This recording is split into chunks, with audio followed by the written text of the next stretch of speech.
तो भगवान श्री कृष्ण नंदन नंदन यशोदानंदन का देवकी वसुदेव के कारागृह के समक्ष प्रादुर्भाव भया, प्रकट भया। बंधन में देवकी वसुदेव, बंधन में, लेकिन बंधन में भी इन्होंने परमात्मा का बंधन नहीं छोड़ा।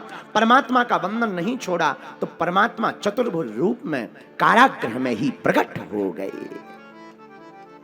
लेकिन प्रकट हुए सो तो ठीक है, बात पूरी बतलाई हमको जाकर के गोकुल में जाकर रख दो, गोकुल से एक कन्या ले आना। अब वो कन्या कौन है? आहा हा, देवकी वसुदेव के घर भगवान नंद नंदन के रूप में शक्तिमान भगवान प्रकट भये। लेकिन भगवान शक्तिमान के पहले शक्ति का प्रकट होना आवश्यक है। एक रूप में श्री राधा जी प्रकट हो गई कीर्ति बरसाने में, और दूसरे रूप में यशोदा मैया के गर्भ से परम भगवती माता योग माया प्रकट हो गई। उन्हीं योग माया को लेकर के वसुदेव जी आए, राजा कंस को दे दिया। कन्या हुई है, बेटा नहीं हुआ। राजा कंस हाथ में लेकर के कन्या को मारने के लिए पत्थर पर पछाड़ने लगा। पर याद रखना, शक्ति के बिना कोई भी इंसान शक्तिमान नहीं हो सकता, भगवान भी शक्तिमान नहीं हो सकता। शक्ति शक्ति होती है। भगवती हाथ से छूट गई, आकाश मंडल में पहुंच गई और अष्टभुजा रूप लेकर के योग माया माता पराम्बा दुर्गा रूप में प्रकट हो गई। हे राजा कंस, तुम हमें क्या मारते हो? तुम्हारा तो मारने वाला पहले ही ब्रज में अवतार ले चुका है।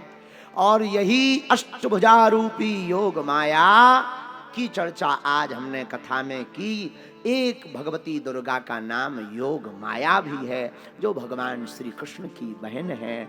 और जो योग माया की उपासना करता है उसका काल भी बाल बांका नहीं कर पाता है। बोलो जय सिया राम। लेकिन हम लोग हनुमान जी बचाएं। हम लोग माता रानी को चुनरी चढ़ा देते हैं, सोचते हैं पूजा हो गई। श्रृंगार चढ़ा देते हैं, पूजा हो गई। जोत जला दी, पूजा हो गई। चुनरी चढ़ाने और श्रृंगार चढ़ाने से माता रानी की पूजा नहीं होती। प्रिय साधको, अपने दिल और मन को भी भगवती के चरणों में चढ़ा देना चाहिए। मन को माता के चरणों में चढ़ा देना चाहिए। लेकिन हम लोग इतने ऊंचे दानी हैं। एक बार हमारे सलारिया जी के पास एक बंगला था पुराने जमाने में, पूर्व जन्म में। 9 लाख की कोठी, 9 लाख की कोठी, उसका नाम ही था 9 लखा कोठी, सलारिया जी के पूर्व जन्म में।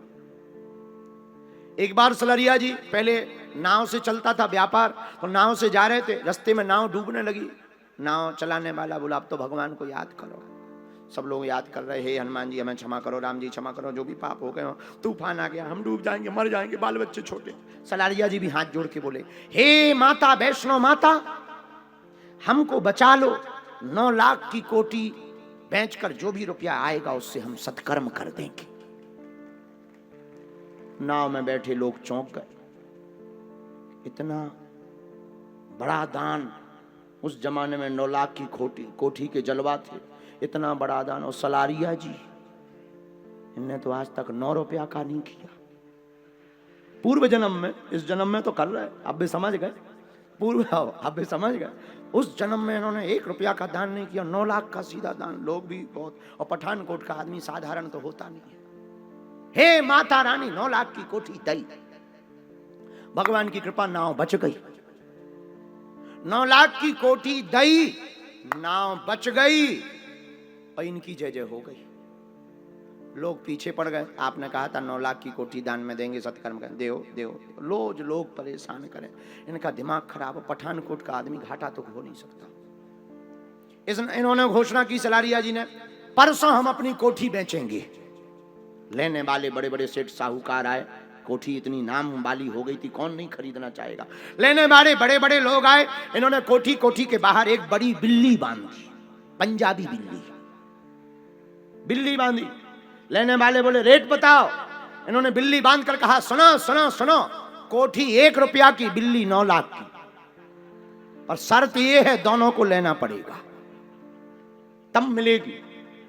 दोनों के लोग तब कोठी 1 रुपया की, बिल्ली 9 लाख की, लेना दोनों को पड़ेगा तब कोठी मिलेगी।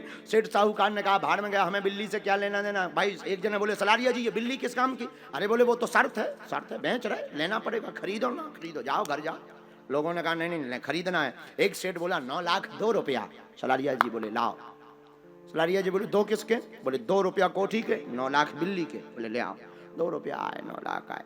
इन्होंने तुरंत कहा जय माता वैष्णो रानी, हमने कहा था जो भी कोठी का रुपया बिचेगा उससे सत्कर्म करेंगे, 2 रुपया का भंडारा करवा दिया जाए।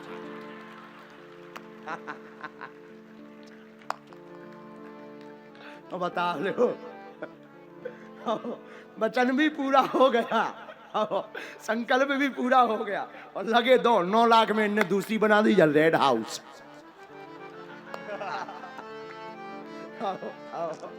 बल्कि कथा में पूरे महाराज जी, परम पूज्य श्री अभिनंदन शास्त्री जी महाराज, आचार्य जी हम कथा में बैठे, हमने पूछा भैया ये कॉलेज का क्या नाम है?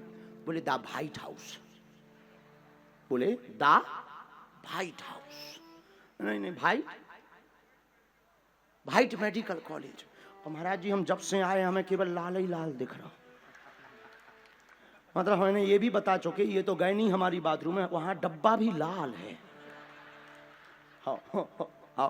आप देखो जाओ सामने वाली बिल्डिंग, आप देखो कैसी है महाराज जी, बता लो। हमारी आंखें हो सकती बुढ़ापे की आंखें हो। आप लोग बताओ, आप लोग बहुत, पठानकोट की जनता बहुत होशियार जनता है। हाँ, आप बताओ लाल है कि व्हाइट? बताओ नाम क्या है? ये उसी समय के 9 लाख हैं।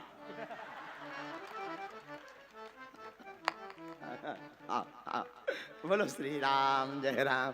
ये तो विनोद की बात है, लेकिन हमारे सलारिया जी बहुत प्यारे हैं। इसलिए प्रिय साधकों, मेरे प्रिय श्रोताओ, हम तुमसे यही प्रार्थना करना चाहते हैं। भगवती के अनेक नाम, अनेक रूप हैं, उनमें एक नाम योग माया। कल चर्चा हम वैष्णो माता के नाम पर चर्चा करेंगे, तो कल की कथा कल सुनाएंगे। आज योग माया का सब लोग ध्यान करके हाथ जोड़ें। ओम ऐं ह्रीं क्लीं चामुंडाई बिच्चे ओम ऐं ह्रीं क्लीं चामुंडाई बिच्चे ओम ऐं ह्रीं क्लीं चामुंडाई बिच्चे।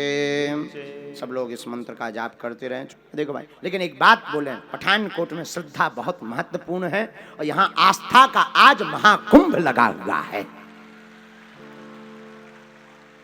हाँ, हमें बता रहे थे पुलिस प्रशासन 10 किलोमीटर तक का पीछे में जाम था, सड़कें बंद की गई थी। अच्छा, कल कथा में कौन कौन नहीं आएगा? हाथ उठाओ। अच्छा, उल्टा हो गया। नहीं, नीचे हाथ कर लो। आएगा कौन कौन? पक्का? कल कथा में विराम दिवस है, और कल कथा विराम करके नवरात्रि का भी कल विराम दिवस है, और हम भी यहाँ से विदा लेकर के आगे की ओर जाएंगे। कहाँ जाएंगे ये नहीं बताएंगे, क्योंकि जहाँ जाते हैं वहीं आफत हो जाती है, बड़ी आफत हो। हमारी माता जी कह रही थी बेटा साकुशल घर आना, इसलिए हम बताएंगे नहीं कहाँ जाएंगे, लेकिन जाएंगे। एक बार इस कथा के आयोजन मुख्य यजमान श्री सलारिया जी को ताली बजाकर जरूर धन्यवाद दीजिएगा, जिन्होंने इतना बड़ा विशाल आयोजन। कथा विराम करने के पूर्व 2 मिनट हम आचार्य चरण श्री रविनंदन शास्त्री जी के मुखारविंद से आशीर्वचन लेंगे।